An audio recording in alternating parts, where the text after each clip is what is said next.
శుక్లాంబరధరం విష్ణుం శశివర్ణం చతుర్భుజం ప్రసన్నవదనం ధ్యాయేత్ సర్వవిఘ్నోపశాంతయే.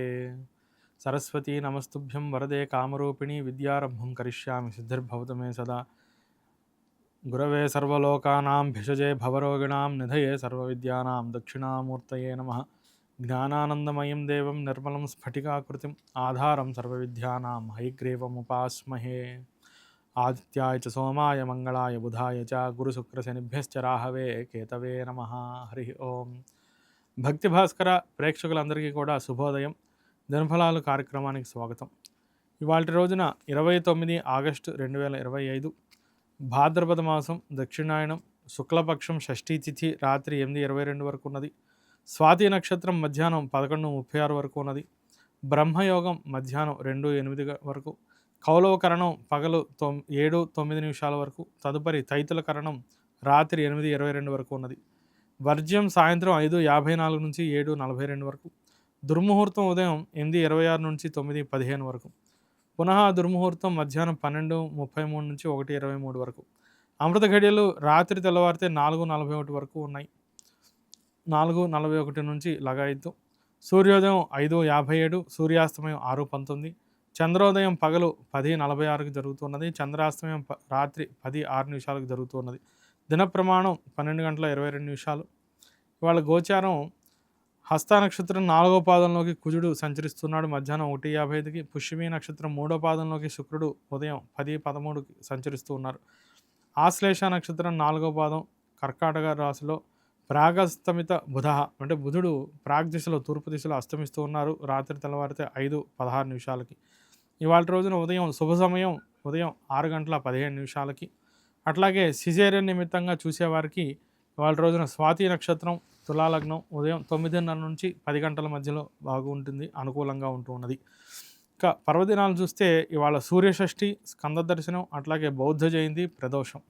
శివారాధనకి, సూర్యారాధనకి, సుబ్రహ్మణ్య ఆరాధనకి ఇవాళ బాగా అనుకూలంగా ఉంటూ ఉన్నది. ద్వాదశ రాశులకి గోచారం బట్టి ఎలా ఉన్నది అనేది చూద్దాం. ముందుగా మేషరాశి.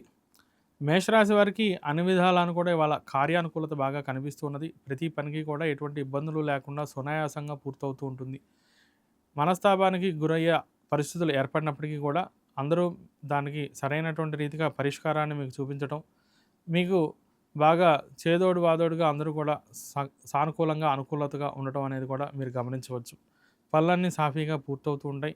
మనోధైర్యంతో ముందుకు సాగుతూ ఉంటారు. ఇష్టదైవ స్మరణ చేస్తూ ఉండండి. తదుపరి వృషభ రాశి. వృషభ రాశి వారికి ఆర్థిక స్థితిగతులు అన్నీ కూడా బాగా మెరుగుపడుతూ ఉంటాయి. శత్రుబాధల నుంచి విముక్తి కలుగుతూ ఉంటుంది. అందరి నుంచి కూడా కార్యానుకూలత బాగా కనిపిస్తూ ఉన్నది. నూతన ఉద్యోగ వ్యాపార ప్రయత్నాలు అనుకూలంగా ఉంటూ ఉంటాయి. రుణరోగ శత్రుబాధలు బాగా తగ్గుతూ ఉంటాయి. ఇష్టదైవ స్మరణ చేయండి. తదుపరి మిథున రాశి. మిథున రాశి వారికి ఇంటా బయటను కూడా కొంత సమస్యలు బాగా ఎదురయ్యే అవకాశాలు కనిపిస్తున్నాయి. జన్మంలో గురు సంచారం అట్లాగే పంచమంలో ఉన్నటువంటి చంద్ర సంచారం రెండు కూడా ప్రతికూలంగా ఉంటూ ఉన్నాయి. ఉద్యోగ వ్యాపార విషయాల్లో బహు జాగ్రత్తలు పాటిస్తూ ఉండాలి. ఆర్థిక విషయాల్లో కూడా బహు జాగ్రత్తలు పాటిస్తూ ఉండాలి.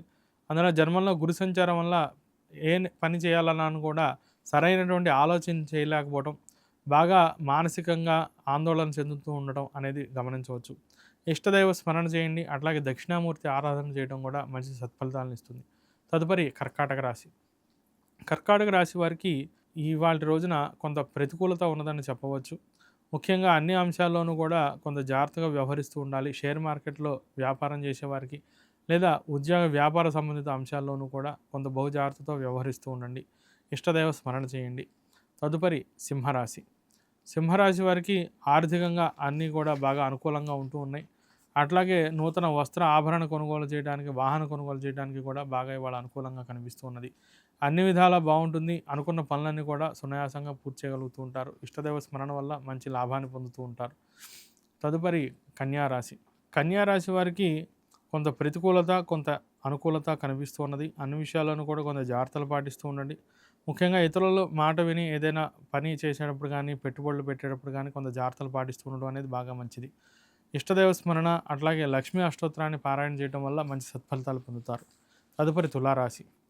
తులారాశి వారికి అన్ని విధాలను కూడా కొంత అనుకూలతే ఉన్నదని చెప్పవచ్చు.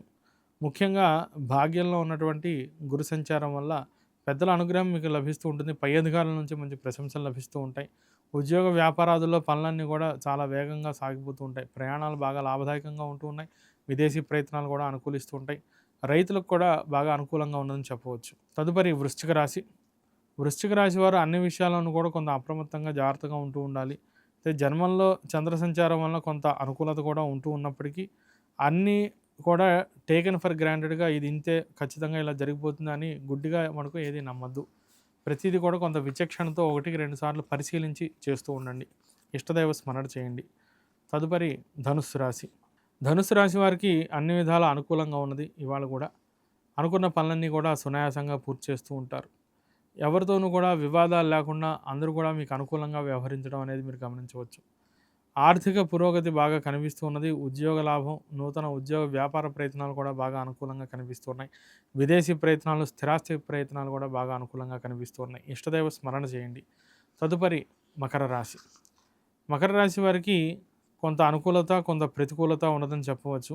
దశమంలో ఉన్నటువంటి చంద్ర సంచారం వల్ల బాగా అనుకూలంగా ఉంటూ ఉన్నప్పటికీ గురుబలం బాగా తక్కువగా ఉండటం చేత కొన్ని పనుల్లో ఆటంకాలు రావటం, ముఖ్యంగా పెద్దల యొక్క సపోర్ట్ లేకపోవడం వల్ల కొంత ఇబ్బంది పడాల్సి రావడం అనేది కూడా గమనించవచ్చు. ప్రతి పనికి కూడా ముందర దానికి సంబంధించినటువంటి పై అధికారులను, ఆ పెద్దలను వారిని సంప్రదించి ఎలా చేస్తే బాగుంటుంది, వారి సలహాలు తీసుకొని ఎలా చేస్తే అది తొందరగా పూర్తవుతుంది అనేది మీరు చేసినట్లయితే ఎటువంటి ఇబ్బందులు, విఘ్నాలు లేకుండా పనులన్నీ కూడా పూర్తయిపోతూ ఉంటాయి. తదుపరి కుంభరాశి. కుంభరాశి వారికి అన్ని విధాలను కూడా కొంత అనుకూలత, కొంత ప్రతికూలత ఉన్నదని చెప్పవచ్చు. పనులన్నీ సాఫీగా జరిగిపోతూ ఉంటాయి. అనుకున్నవన్నీ కూడా పూర్తి చేస్తూ ఉంటారు. కానీ మానసికంగా ఏదో తెలియని లోటో, వెలితో కనిపిస్తూ ఉంటుంది. ఇంకా మనం ఏదో చేయాలి, లేదా అనుకున్నది ఇంతే చేశామే, ఇంత చేయలేకపోయామే అనేటటువంటి భావన బాగా ఉంటూ ఉంటుంది మీలో. అయినా కూడా నిరుత్సాహం చెందకుండా ఉత్సాహంతో పనిచేస్తూ ఉండండి. మీకు అన్ని విధాలా కలిసొస్తూ ఉంటుంది. ఇష్టదైవాన్ని స్మరిస్తూ ఉండండి. తదుపరి మీనరాశి. మీనరాశి వారికి కొంత ప్రతికూలతగా ఉన్నది అని చెప్పవచ్చు. ముఖ్యంగా ఈరోజు ప్రతి అంశంలోనూ కూడా బహు జాగ్రత్తగా వ్యవహరిస్తూ ఉండాలి. అందరినీ కూడా పెద్దల్ని సంప్రదించి ఏ పనైనా చేయటం, లేదా ఒక నిర్ణయం తీసుకునేటప్పుడు అత్యవసరమైనటువంటి పరిస్థితుల్లో మీ యొక్క ఇన్‌ట్యూషన్‌ని పాటించడం అనే కాకుండా కేవలం ఇట్లా చేస్తే కంపల్సరీ మనకు కలిసొస్తుందా? లేదా ఇది చేయకపోవటం మంచిదా? ప్రతీదీ మనం కంపల్సరీ చేయాలా అని 1కి 2 సార్లు క్రాస్ చెక్ చేసుకుంటూ ఉండండి. పెద్దల మాటని తొందరపడి జవదాటవద్దు. దానివల్ల ఇబ్బందులు కలుగుతూ ఉంటాయి. నవగ్రహ ఆరాధన చేయటం వల్ల మంచి సత్ఫలితాలు కలుగుతూ ఉంటాయి. స్వస్తి.